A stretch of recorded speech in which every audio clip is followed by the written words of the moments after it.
Hi friends, welcome to my YouTube channel.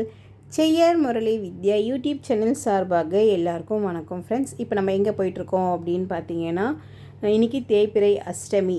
தேய்பிறை அஷ்டமி அன்றைக்கி எங்கே போவோம் அப்படின்னு உங்களுக்கே தெரியும். தேய்பிறை அஷ்டமினாவே பைரவருக்கு ரொம்ப ரொம்ப உகந்த நாள். அதனால் நாங்கள் இன்றைக்கி பார்த்திங்கன்னா செய்யார்லேருந்து அவிடந்தாங்கின்ற ஒரு கிராமத்துக்கு தான் போகிறோம். அங்கே தான் பைரவர் கோவில் ரொம்ப பிரம்மாண்டமாக கட்டி வச்சுருக்காங்க. ரொம்ப பழமையான கோவில். இந்த கோவில் மேக்ஸிமம் செய்யாரில் இருக்கிறவங்க, அது சுற்றி இருக்கிற கிராமத்தில் இருக்கிறவங்க எல்லாருக்குமே அவிடந்தாங்கினாவே பைரவர் கோவில் கண்டிப்பாக ஞாபகத்துக்கு வரும். இப்போ தான் கோவில் கும்பாபிஷேகம் பண்ணாங்க.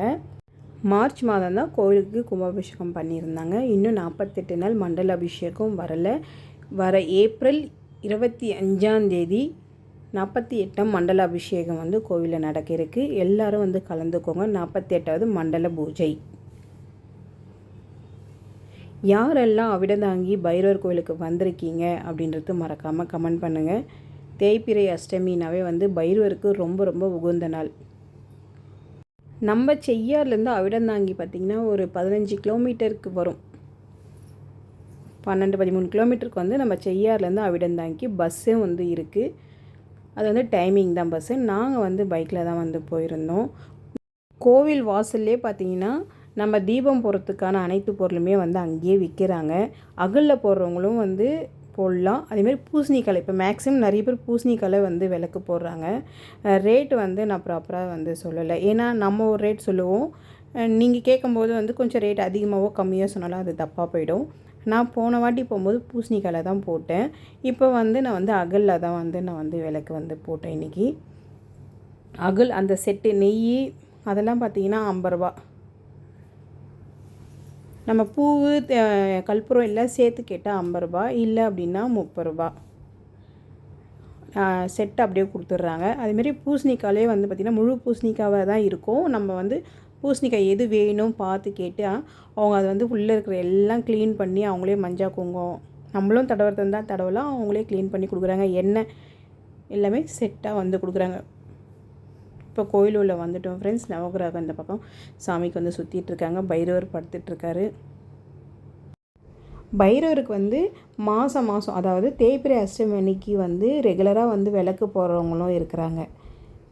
இங்கே பைரவர் கோயில் அவிடதாங்கி வரவங்களும் இருக்கிறாங்க. சில பேர் அவ்வளோ லாங் போக முடியல அப்படின்றவங்களும் நம்ம ஊரில் இருக்கிற சிவன் ஆலயத்தில் பார்த்திங்கன்னா பைரவர் கண்டிப்பாக எல்லா சிவன் ஆலயத்துலையும் பைரவர் இருப்பார். அங்கே அபிஷேகம் எல்லாமே தீபாரதம் எல்லாமே நல்லா சிறப்பாக நடக்கும். அங்கேயும் பைரவரை வழிபடுறவங்களும் நிறைய பேர் இருக்கிறாங்க. நாங்கள் போக முடியாது அப்படி ரொம்ப லாங்காக இருக்கா, அதனால் டைம் கிடச்சா கண்டிப்பாக போவோம்.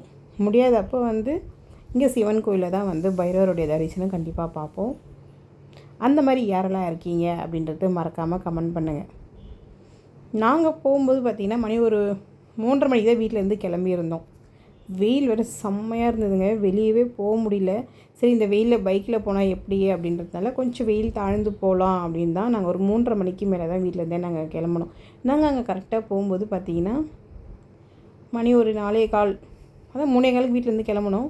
ஒரு 4:15-4 மணிக்கெலாம் நாங்கள் போயிட்டோம். ஜனம் பார்த்திங்கன்னா திட்டமாக தான் இருந்தாங்க. ரொம்பவும் ரஷ்ஷாலாம் இல்லை. காலையிலேருந்து நடை திறந்து தான் இருக்குது. ஜனங்க தான் போயிட்டுருக்காங்க. அதனால் நாங்கள் போகும்போது பார்த்திங்கன்னா கொஞ்சம் திட்டமாக தான் இருந்தாங்க. ரொம்பலாம் ஜனம் அதிகமாகலாம் இல்லை. எங்கள் பெரிய மாமியார் மாமனார் அவங்க ஃபேமிலியிலேருந்து எல்லோரும் இருந்தாங்க. அக்காங்களாம் இருந்தாங்க. அவங்கக்கிட்டலாம் கொஞ்சம் நேரம் பேசிவிட்டு நாங்கள் அப்படியே அவங்க கிளம்பிட்டாங்க. நாங்கள் அப்போ தான் கோயில் உள்ளே போனோம். ஸ்க்ரீன் போட்டுருந்தாங்க, ஏதோ ரெடி பண்ணிகிட்டு இருந்தாங்க.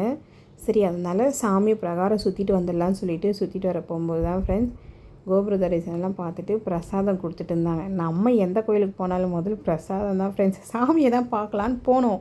சாமியே என்ன நினச்சாருன்னு தெரியல. நீ போய் முதல் பிரசாதம் வாங்கி சாப்பிட்டு என்னை பாருன்னு தான் அவர் சொல்லியிருக்காரு. அதனால் சாம்பார் சாதம் சுட சுட நெய்யோட சாம்பார் சாதம் நல்லா அருமையாக இருந்தது. அது ஒரு கப்பு வாங்கி சாப்பிட்டுட்டு சரி சாமியை பார்க்கலாம் அப்படின்னு சொல்லிட்டு வந்தால் சாமி ஸ்க்ரீன் இன்னும் ஓப்பன் பண்ணலை. பாருங்கள், எல்லோரும் வெயிட் பண்ணி நின்றுட்டுருக்கோம் சாமியை பார்க்குறதுக்கு. நாங்கள் போன மாதம் போயிருக்கும்போதும் சாமி தரிசனம் அவ்வளோ அருமையாக பார்த்தோம். நாங்கள் ரொம்பவே திருப்தியாக இருந்தது.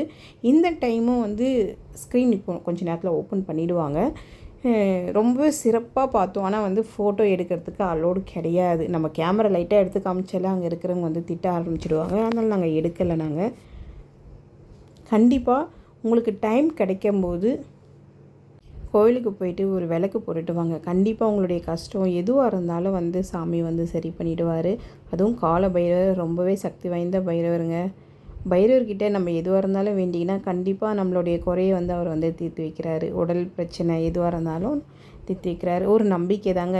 எதுவாக இருந்தாலும் நம்பிக்கையோடு செஞ்சால் அது கண்டிப்பாக வந்து நிறைவேறும். நாங்கள் வந்து சாமி தரிசனம்லாம் பண்ணிவிட்டு அங்கேருந்து கிளம்பிட்டோம். பக்கத்துலேயே பார்த்திங்கன்னா ஒரு அம்மன் கோவில் இருக்குது, காளி கோவில். இங்கே அங்கே எதிரில் தான் பார்த்திங்கன்னா அந்த பூசணிக்காய், எலுமிச்சம்பழம் எல்லாமே அங்கே செட்டாக விற்கிறாங்க. நாங்கள் அங்கேருந்து பக்கத்திலே பைரவருக்கு பக்கத்துலேயே வந்து பார்த்திங்கன்னா கோவிலுக்கு பக்கத்துலேயே இன்னொரு கோவில் இருக்குது. அங்கே தான் வந்து சாமி தரிசனம் பண்ணலான்னு சொல்லிட்டு வந்திருந்தோம். ஃப்ரெண்ட்ஸ், நம்ம செய்யார்லேருந்து அவிடந்தாங்கி யாரெல்லாம் போயிருக்கீங்க? கண்டிப்பாக நிறைய பேர் போயிருப்பீங்க. போகாத ஆளே இருந்திருக்க மாட்டீங்க. யாரோ ஒருத்தர் 2 பேர் தான் போகாமல் இருந்திருப்பீங்க. அப்படி யாரெல்லாம் போனீங்களோ இந்த வீடியோ பார்த்தீங்கன்னா கண்டிப்பாக கமெண்ட் பண்ணுங்கள். ஓகே ஃப்ரெண்ட்ஸ், எங்கள் வீடியோ உங்களுக்கு பிடிச்சிருந்தா லைக் பண்ணுங்கள், ஷேர் பண்ணுங்கள், கமெண்ட் பண்ணுங்கள், சப்ஸ்கிரைப் பண்ணுங்கள்.